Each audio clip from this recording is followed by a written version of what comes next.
Bonjour. Ah bon, on y a tous droit, c'est très très très sympa. Bonjour, Maïwen. Voilà, on a tous du rouge à lèvres. Hein. Ouais, on est couvert de rouge à lèvres. Comment ça va? Ça va. Ça va bien? Vous allez être sur scène bientôt? Oui. Donc à partir du 1er octobre au Café de la Gare, le spectacle s'appelle Le Pois Chiche. Et Mise en scène Horacio Massaro. Voilà. Et contrairement à ce que pourraient croire ceux qui ont vu votre sœur Isil Lebesco dans cette émission, c'est pas un spectacle qui lui est consacré. Non. On va reprendre les choses dès le début. Vous êtes née en 76, fille donc de la comédienne et journaliste Catherine Belkodja. Votre père, guitariste classique, breton. C'est pour ça que vous appelez Maïwen. Et que votre sœur s'appelle Isilde, et aussi pour ça que vous appelez Lebesco. Vous grandissez à Belleville, dans un 3 pièces assez bordélique. Oui. Non? Oui, oui. C'est vrai. Oui, oui, c'est vrai. Vous avez été chez moi ou Bien quoi? sûr. Non, mais surtout dans ce 3 pièces, je vais vous dire un truc, le pire, c'est qu'il n'y avait pas de porte. C'est vrai. Et donc, je ne pouvais pas prendre de douche. Voilà. Et vous ne l'aviez pas souvent. C'est vrai. C'est vrai, non? Alors, il y avait votre mère, vos frères, vos sœurs, enfin bon, c'était un bordel monstre. Et l'été, vous partiez à Alger, passer les vacances dans la maison de vos grands-parents maternels, voilà. Et alors, ce qui est terrible avec vous, moi je ne savais pas du tout cette histoire, c'est que dès le départ, votre mère a voulu faire de vous une star. Dès que je suis née. Dès l'âge de 3 ans, vous montez sur les planches. Hein. Ouais. À 4 ans, vous faites vos débuts au cinéma. À 5 ans, vous faites Adjani Jeune dans L'été meurtrier. Voilà, donc c'est votre mère qui vous poussait à faire tout ça. C'était une obligation, comme quand on doit aller à l'école, je faisais ça parce vous, c'était star. Voilà. Ouais. Je me posais pas la question si j'aimais ou si j'aimais pas, Ouais, je le c'est un faisais boulot, parce quoi. que ça faisait partie de la vie. Voilà. Alors évidemment, scolarité assez chaotique. Hein. Alors pour pas énerver votre mère, les profs, ils vous faisaient passer dans la classe d'au-dessus, non? C'est ma mère qui faisait tout un cirque pour me faire passer, oui. Oui, alors donc pour être sympa avec elle, ils vous faisaient passer dans la classe d'au-dessus, mais vous n'y Voilà, arriviez pas. jusqu'au jour où elle n'a pas pu me faire passer, Ouais. elle m'a pris à la maison, elle m'a fait faire l'école par correspondance. Ah voilà. Alors évidemment, à l'école, vous étiez un petit peu la tête de Turc, hein, à l'école, non? Vous étiez un peu la tête de Turc, la grande maigre, qui était toujours un peu à l'écart. C'est vrai. Jamais invitée au boom. Ah ouais. Quand on vous voit. Ah ouais. Quel gâchis. Hein. Quel gâchis, ouais. Ah ouais. Alors votre mère donc, vous force à courir les castings. Alors pour quand vous alliez au casting, elle vous oblige à vous tirer les cheveux. Elle m'oblige à me tirer les cheveux, elle m'oblige à me mettre en mini-jupe, elle m'oblige à me tenir droite comme un piquet, à mettre les seins en avant. Ouais. Oui. Mais en même temps, je ne savais pas trop ce que je voulais faire. Hein. Je suivais juste Ouais. le mouvement. Ouais. Ma mère ne m'aimait qu'à travers un écran de cinéma. Voilà. Voilà. C'est une destinée C'est très, marrant. très, très, très particulière. Hein. Alors, évidemment, votre mère, elle met tous les moyens pour faire de vous une star. Elle vous fait faire de l'équitation, de l'anglais, de la danse, de l'opéra. Enfin, c'est ça. Oui, elle m'a fait passer l'examen de l'Opéra de Paris et j'étais absolument pas préparée. Donc, je me suis retrouvée avec plein de petits rats le jour de l'examen qui connaissaient toutes les positions, qui faisaient Ouais. le grand écart et tout. Moi, je m'étais pas lavée depuis, Ouais. 20 ans. J'étais assez crade et les jours de l'examen, Ouais. la prof m'a demandé, bah alors allez-y, montrez-nous. Et je crois que je savais faire première position, deuxième, troisième. Et elle m'a dit, écoutez, d'abord vous n'êtes pas propre, mais je vous conseille de faire autre chose que de la danse. Vous êtes très précoce. Hein. Vous avez vos règles à 9 ans. Et comment tu sais ça? Je sais tout, Thierry, moi. À 12 ans, vous mesurez déjà 1m75. Extrêmement précoce. D'ailleurs, on vous appelle la girafe. Oui. On la récupère, ça dépend de qui. Et alors, vous commencez les bains-douches à 12 ans. Oui, grand moment de ma vie. 12 ans. Ouais, mais bon, personne ne savait que j'avais 12 ans. Hein. Oui, oui, en même temps, oui. Un jour, Claude Chal, il m'a dit, mais alors toi, t'as quel âge? J'ai dit, mais moi, j'ai 12 ans. Il fait, hein? Ouais. Alors, c'est votre mère, elle vous envoyait partout avec des mini-jupes et tout, puis vous aviez des jeans dans un sac. Je mettais mon jean dans mon sac jusqu'au jour où elle s'est Ouais. rendue compte que j'avais mon jean dans mon sac. Qu'est-ce qu'elle a dit? Elle l'a enlevé. Ah là là. Et après, elle checkait les sacs avant chaque casting. Et alors, à 13 ans, vous gagnez un concours de mannequin pour le magazine 20 ans, et vous commencez à faire des films. Hein. Vous faites La Gamine avec Johnny Hallyday. Entre autres, j'avais fait La Entre Semaine autres. avant, Ouais. j'avais fait La Famille Ramdam avant, sur Ouais, la ouais. 6. Ouais, c'est ça. Et puis donc La Gamine avec Johnny Hallyday. Non, je raconte ça parce que quand l'attaché de presse Gilles Paquet, Dieu et son âme, vous demande d'aller chez Foucault pour faire la promotion du film, vous refusez d'y aller. Oui, parce que C'était d'abord, votre anniversaire. je trouve qu'il rend pas les gens, Ouais. qu'il met pas les gens en valeur. Ouais. J'avais pas envie de m'entendre dire alors Maïwenn, vous avez Michel, si tu nous entends. vous avez 15 ans. Qu'est-ce que ça fait de tourner avec Johnny Hallyday? J'avais pas envie d'entendre ça, donc Ouais. j'ai pas voulu la faire. Et puis Gilles Paquet m'a dit bah écoute, moi en 20 ans j'ai jamais entendu ça. Ou tu fais Foucault et tout, ou tu ne fais rien. J'ai dit bah je suis désolée, j'ai pas envie de faire Foucault, bah Ouais. tant pis, je ferai rien quoi. Ouais. Pas de promo. J'ai fait un peu de promo des gens qui arrivaient à me joindre de leur côté, mais pas avec Johnny. Il fallait vous Au attraper téléphone, d'abord. des amis, des copains, c'est ça du collège. Et alors là, c'est là où arrive dans votre vie un événement très important. Cette année-là, donc en 91, Anne Parillot a son César et Luc Besson pleure, évidemment, parce qu'il voit Anne Parillot qui a son César. Et évidemment, Maïwenn, vous tendez le mouchoir que vous aviez dans la poche à Luc Besson. Et c'est le C'est début. pas vraiment comme ça, c'est un peu bon moins. Ah, parce que moi, je la raconte super romantique. Hein. Bon, c'était dans les chiottes déjà. C'était dans les toilettes du Fouquet's. Ouais. Et j'étais tellement émue de la voir émue et de lui de le voir ému que je me suis mise à pleurer et à bégayer, de dire je suis contente de vous. Et puis ils sont mis tous les deux à me donner la main et ils étaient trop mignons. Ouais. Et puis Tous les deux. Et puis Oui, voilà, tous les c'était le début d'une grande histoire d'amour entre Luc Besson et entre vous. nous trois, oui. Entre vous trois Vous dites ça pour m'allumer. Non. Je sais tout, mais pas tout finalement. Non. Non. On n'a pas Bon, tout de d'accord. suite. Vous avez 15 ans, il a 32 ans. Hein. Pas le monde. Ouais. Votre père, il a dit quoi? Je vais pas demander son avis. Ah bon, d'accord. Parce que comme ça, c'est réglé. Et là, comme ça, au moins, si tu veux. Oui, c'est clair. Quand on demande la permission, on a une chance sur deux de s'entendre répondre non. Exactement. Là, au moins, il n'y avait pas de souci. Et là, pendant 6 ans, on ne vous voit plus. Silence radio. Pour la première fois de votre vie, vous soufflez un peu. Vous êtes obligé de travailler pour vivre, quoi. Vous faites Exactement. dorloter. Vous faites dorloter un peu par Besson à ce moment-là, non? Ah bah carrément, oui. Ouais. Vu que je suis mineure et que je peux pas toucher à mon compte en banque jusqu'à 18 Ouais, ans, ça sert à rien de j'ai pas le bosser, choix. ouais. Voilà. Et puis j'avais pas envie de travailler du tout. J'avais Ouais. pas envie de faire l'actrice. Et vous J'étais faites un con- enfant avec Besson. Et vous dites, j'étais plus prête à 16 ans à faire un enfant que lui à 30, quand même. Moi j'avais ça en moi. Hein. Depuis gamine, je m'étais dit je veux avoir un enfant à Ouais. jeune. Ça se Ouais. passait tellement bizarrement dans ma famille, je m'étais dit bah, quand ça sera ma famille. 12 ans au bain, tu vois. 16 ans, mère de famille. Et là, vous partez à Beverly Hills. Oui. Alors là, c'est la grande vie. Vous faites du couscous pour Björk, pour Madonna, pour Sting, non? Ouais. J'ai fait des pâtes pour Björk et puis Björk était super, mais j'ai vu plein de stars qui se comportent très mal, Ouais. qui se tiennent très mal à table. Ouais. Alors, vous tournez dans le 5e élément. Vous tournez dans le 5e élément. Et quand le film sort, vous êtes déjà plus avec lui. Pas très longtemps après. Ouais. Je tiens à Lui, rectifier. il est avec Mila Jovovich. Voilà. Ah ouais. Vous êtes toujours copains? C'est l'actrice. Mila et moi? Oui. Non, Besson et vous. J'adore. Oui, bien sûr. Ouais. Là, vous rentrez à Paris, évidemment, vous prenez 20 kilos. C'est vrai. C'est vrai, hein? Ouais, 20 boulimie kilos. totale. Ouais. Total. Vous écrivez un bouquin qui s'appelle De Belleville à Beverly Hills. Beverly Hills. Hein? Pourquoi vous n'avez pas voulu qu'il sorte ce bouquin? J'ai pas voulu qu'il sorte parce que ça parlait de Belleville. Et la fin du bouquin était pour Beverly Hills. Et puis je suis arrivée un jour dans la maison d'édition, je vais pas dire le nom, et j'ai vu une pré-maquette de mon bouquin. Ils avaient mis une photo de moi qui ressemblait à une pute. Ouais. Et puis ils avaient mis de Belleville à Beverly Hills en tout petit. Et en dessous, ou l'amour du 5e élément. Ah Et ouais. j'ai dit, c'est quoi là? Pourquoi Ouais. vous avez changé le titre à ma place? Ils m'ont dit, mais écoutez, quand même, vous êtes l'ex-femme d'un metteur en scène, ça parle d'amour, votre livre. Je dis, attendez, moi, mon livre, il parle de couscous, de boulettes et de Belleville. Ça va pas parler de stars. Ouais. Je vais pas vous lâcher des Ouais. potins, quoi. Donc, je me suis dit, je préfère pas le faire plutôt que... Ouais. Et là, alors, qu'est-ce que vous avez mis dans votre spectacle? C'est ça qui m'intéresse. C'est-à-dire de toute cette histoire que je viens d'essayer de raconter, qu'est-ce qui vous avez mis dans votre spectacle? De tous ces petits faits qu'on vient de voir, là. Je parle pas de Luc, hein, au moins là, Bien c'est sûr. clair. Ouais. Parce que c'était pas drôle. J'ai essayé, hein, j'avais fait une partie Là, Luc. tu parles par contre des gens qui vont venir au spectacle. Tu Ah, parles je du parle de spectacle. Luc, alors je parle de Luc. Je dis tout.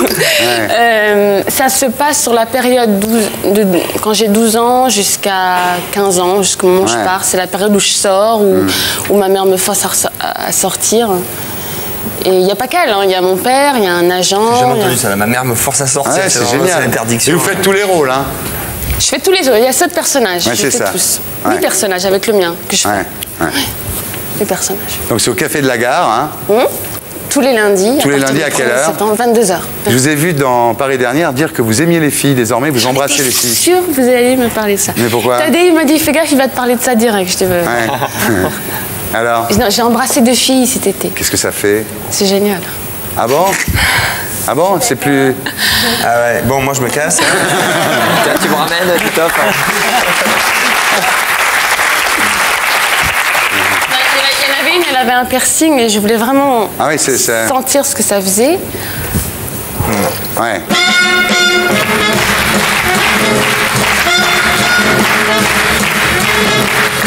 Maïwenn, vous êtes prête? Attention, interview psy. Magnifique.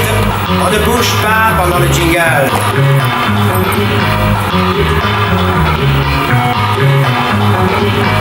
Je m'étais préparée pour l'interview première fois. Merde. Ah, je suis imprévisible quand même.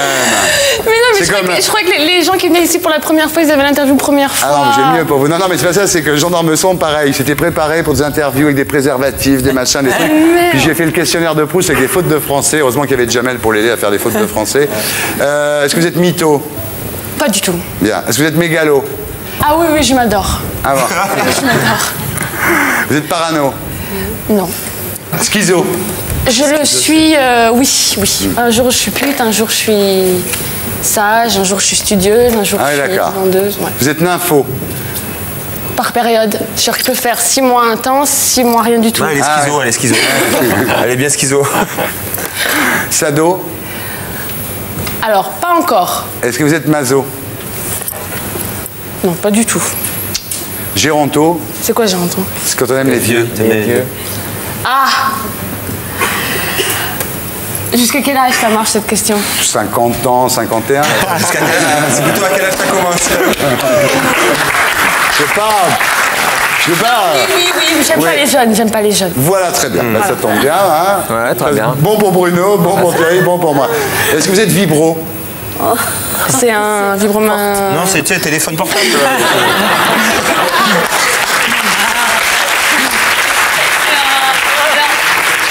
On va en faire un pour mes 25 ans. Ah, et alors? God. Ah. Je l'ai essayé. Et alors? C'est vrai en plus, c'est vrai. Bah oui, Je l'ai tant qu'à essayé. faire, oui. Vous l'avez essayé toute seule? Ouais. Oh. En fait, ça vibre mal. Ouais. Ah. Parce que ça fait comme ça, Ouais. mais ça fait pas le bon mouvement. Vaut mieux un mec. Bien. Bah oui, Kouro, Catherine me dit que... Ben non, tu sais qu'elle est dans un trip hyper romantique, Kouro, en ce moment. Pourquoi? Non, je parle à la productrice de l'émission. Qu'est-ce qu'elle a? Elle s'étonne que vous ayez jamais essayé. Ah bah, excusez-moi, je suis vraiment désolée. Moi aussi. Je m'excuse. C'est bien. Est-ce que vous êtes homo, Maïwenn? À la prochaine. Bah oui, elle l'a dit. Alors on commence. C'était obscur le côté. Entre eux. Qu'est-ce qu'il dit? Non, c'est ça. C'est comme ça ici. Est-ce que vous êtes homo? Ben oui. Pourquoi bah oui, non. J'ai essayé 2 filles cet été. Ouais, c'est tout. C'est tout. Ouais, mais ça vous a pas suffisamment plu pour continuer? Ah, ça m'a plu. Ah. Mais je préfère les hommes. D'accord. Vous êtes trio? Bah, là, c'était 2 filles, par exemple. Ah ouais, ah bah On voilà, était vous 3. êtes trio d'une certaine façon. Et alors, j'ai que ce fantasme devant des gens. Ouais. Bah écoute, ça tombe bien, on est à la télé. Tu vois, ouais. Il y a du monde là ce soir. Est-ce que vous êtes Rocco? C'est pas la taille qui change, hein. Ah bon? Non. Oh merde. Bonsoir. Bonsoir. Ça va? Oui. Alors vous avez rien à craindre, hein. Vous avez vu, on a mis Eric Eranzi, Ça, on Yvan verra à la Attal, fin Gérard si j'ai rien Darmon à pour me craindre. protéger de moi-même. Quand vous étiez ici fin septembre, je vous ai demandé si vous étiez nymphomane, Maïwenn, et vous m'avez répondu par période. Je peux faire 6 mois intenses et 6 mois rien du tout. Vous êtes dans quels 6 mois en ce moment? Ah, ça commence fort, ça commence fort. Je suis dans la période de réflexion. C'est-à-dire rien du tout. Celle qui veut, mais qui a rien. Ah, d'accord. C'est bon à savoir. Alors, je l'ai demandé à la même époque si vous étiez vibro. Et vous m'avez répondu. Ah mais on ne fait pas nous te. Au but, t'avais dit que tu les attaquerais pas sur le cul et tout. Ah mais attendez, c'était un test pour voir si vous... Allez, t'as vu, on a réagi. C'était un test. Allez, vas-y, C'était- c'est vrai. C'était pour voir si vous alliez me protéger de moi-même. Ah, mais c'est vachement bien. On est là. Voilà, donc ça, je vois que vous êtes vraiment sur le coup. Là, Thierry. Donc j'avais demandé à Maïwenn s'il était vibro. Elle m'a dit, on m'a offert un god pour mes 25 ans. Je l'ai jeté. Ah, tu l'as acheté? Je l'ai jeté. Pourquoi? Ça me déprimait. C'est dans quelle rue tu l'as jeté? Parce que Ah, j'adore! Et tu l'as acheté? Non, en fait, je sais parce que tu m'avais dit ça vibre mal et ça fait pas les bons mouvements. Alors, depuis octobre 2001 et jusqu'au 3 juillet, vous êtes Maïwenn au Café de la Gare où vous interprétez un one-woman show autobiographique qui s'appelle Le Pois Chiche, One My Show. Voilà. Et la reprise, c'est le 5 août. Gros succès. Excellent bouche à oreille. Tout Paris est allé le voir, je crois qu'on peut le dire. Tout le monde est allé le voir. c'est quasiment tout le monde. Ok. Yvon l'a vu. Ouais, Mais les Yvan, autres, c'est non. bien. Hein. Je l'ai vu, c'est très Très très bien. Hein. Alain Delon est allé le voir. Je vais pouvoir y aller, donc. Ouais. Ça veut dire que je peux le comprendre, quoi, le Ouais. spectacle.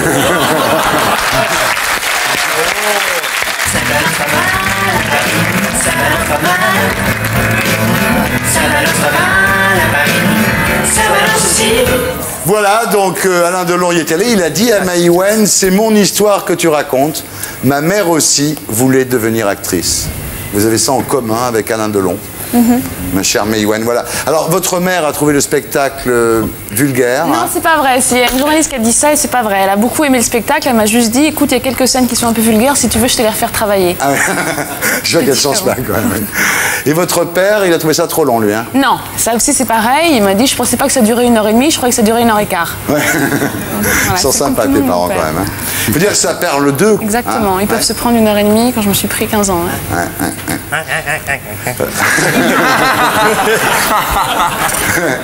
Fais-moi le chat. Non, bah, ça fait Ah, 1000 le ans. chat.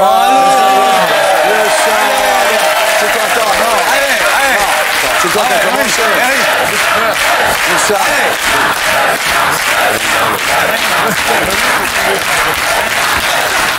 Je me demande de vous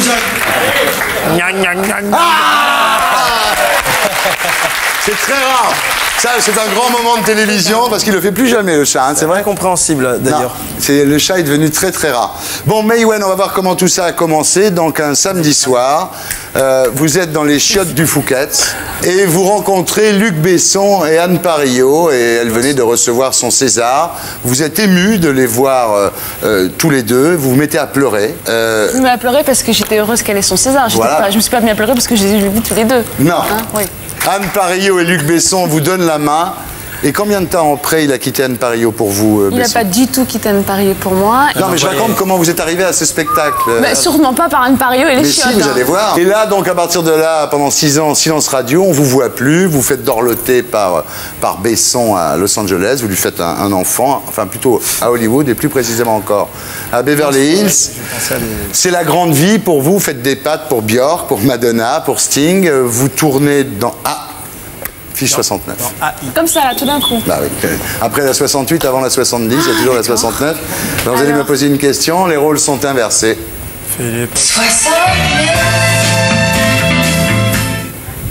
Est-ce que tu m'as vu chez Fogel? Comment tu m'as trouvé?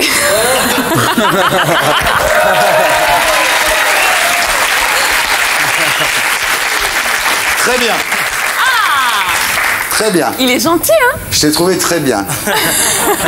Tu lui faisais un peu peur, j'ai l'impression, non? Il a été très gentil, Ouais, c'est vrai. tu lui faisais peur. Donc c'était l'affiche 69. Alors là, vous tournez dans le 5e élément, mais quand le film sort, vous êtes déjà plus avec lui, puisqu'il est avec Mila Jovovich, qui est une amie de la maison, qu'on salue ici. Et vous rentrez à Paris.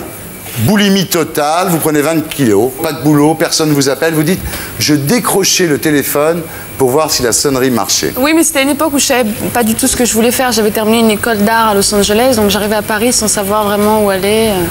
Et donc là, un jour, Un jour, je vais dans un cours de théâtre. Ma prof me demande de faire ma mère en impro, et c'est là où j'ai eu l'idée d'écrire le spectacle. alors votre mère, c'est Catherine Belkodja, comédienne, qui a reporté un petit peu son ambition sur vous. Quand vous étiez petite, elle vous obligeait à faire Qui tous m'a les... transmis sa passion. Voilà, elle vous obligeait à faire tous les castings. Elle vous envoyait dans les castings avec une mini-jupe à l'âge de 12 ans. Disons, pour un casting sexy, elle me conseillait de mettre une mini-jupe, mais c'est pas non plus... C'est pas idiot en même temps. Je sais pas. C'est cette enfance que vous racontez dans Le Pois Chiche, donc le One May Show. Donc jusqu'au 3 juillet, reprise le 5 août. Finalement, votre mère a gagné d'une certaine façon. Elle voulait Totalement. que vous soyez star, vous êtes devenue une star. Je suis pas devenue une star, mais je suis devenue une actrice. Et si je fais ce métier, c'est pour elle, ouais. Ouais. Donc elle a gagné. Bravo, maman.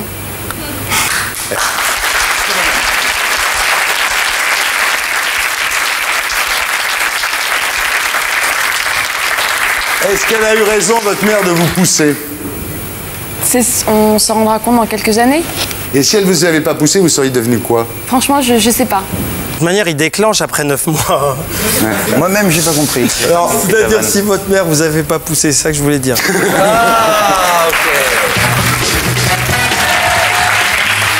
Alors, Maïwenn, pardonnez-moi, donc c'est l'histoire de Violette qui est enceinte et qui décide d'offrir à son bébé un film sur sa famille. Alors au départ, évidemment, c'est inspiré de faits réels, mais après, il y a pas mal de bidouillage autour. Oui, c'est comme ça que je fonctionne. Tout ce que j'ai pas réussi à faire dans la vie, je me le suis fait faire dans le film. Ouais. C'est mon fantasme. C'est un fantasme. Alors il y a des scènes d'une violence absolue, assez masochistes quand même, des scènes où vous basculez vraiment, quoi. Mais oui, je voulais dire que quand on est habitué à recevoir des coups et de la douleur pendant un certain temps, après, à 25 ans, on est en manque. Et le seul amour qu'on connaît, c'est la violence. Donc du coup, on est en manque de violence. Et j'ai voulu montrer la douleur sous toutes ses formes. Et c'est vrai que parfois, on devient masochiste. C'est plus facile d'être malheureux tout le temps que d'être heureux de temps en temps. L'avantage quand on est malheureux tout le temps, c'est que ça peut qu'aller mieux, remarquez. Oui, c'est ça, bien sûr. Ouais. Alors, vous dites avec une caméra, je me sens plus forte. Et c'est vrai qu'en voyant le film, je me suis dit que c'était un petit peu... Alors, Jean saura de quoi je parle, mais c'est un peu... La caméra est un peu comme la lanterne dans la caverne de Platon. Oui, c'est l'arme de Violette et elle arrive à affronter tous les gens de sa famille par l'intermédiaire de cette caméra et obtenir des non-dits, soulever des tabous. Ouais. Et c'est ce que j'aurais adoré faire et que j'ai fait dans le film. Voilà. Alors c'est un film très intéressant, vraiment godardien, je dirais. C'est un compliment dans ma bouche. Ah bon? Et à un moment, il se couvre le visage de crème pendant un repas, et on pense à la peinture bleue dont Belmondo s'enduit dans Pierrot le Fou. Alors, Maïwenn, vous avez un enfant avec Luc Besson, mais il a refusé de financer le film. Je lui ai demandé un conseil. Je lui ai demandé dans quelle banque tu es avec ta boîte de production. Ouais. Et il m'a dit, mais pourquoi tu me demandes ça là maintenant tout de suite? Je lui ai dit, non mais je suis en train de monter ma société, là il faut que je fasse vite, je fais mon film dans 3 semaines. Il me dit, mais je comprends rien là, quel film, quel argent, quel... Je lui ai dit, écoute, je vais faire mon film avec mon argent, je veux juste savoir si tu as un contact dans une banque, un banquier sympathique. Et il m'a dit, je peux quand même te donner mon avis avant que tu fasses n'importe quoi? Oui, d'accord, dis toujours. Bah, t'es folle. Ouais. Ça me fait pas peur, de toute façon, quand on me dit que je suis folle. Je m'en fous complètement. Et je l'ai pas écouté et j'ai cassé mon assurance vie au départ. Ah bon? Oui, mais c'est pas important. Parce que vous avez mis, non mais si c'est important, c'est Bernard Palissy, quoi. C'est-à-dire que vous avez tout ce que vous aviez à la banque, vous l'avez mis dans ce film. Oui, mais après, il y a des producteurs de cinéma qui ont beaucoup d'expérience qui m'ont rejoint parce que j'aurais pas pu continuer toute seule. Et j'aime pas mettre la lumière sur le côté Cosette, elle a fait son film avec peu d'argent, parce que ce qu'il en ressort aujourd'hui, c'est que les gens ils sont vraiment émus quand ils sortent du film. 15 minutes de standing ovation à la première, je crois qu'on peut le dire, vous n'oserez pas le dire, mais moi je peux le dire. Oui. Merci. Non? Voilà. Bravo. Et pour être sûr de ne rien rater de Inarditube, abonnez-vous et mettez un pouce bleu.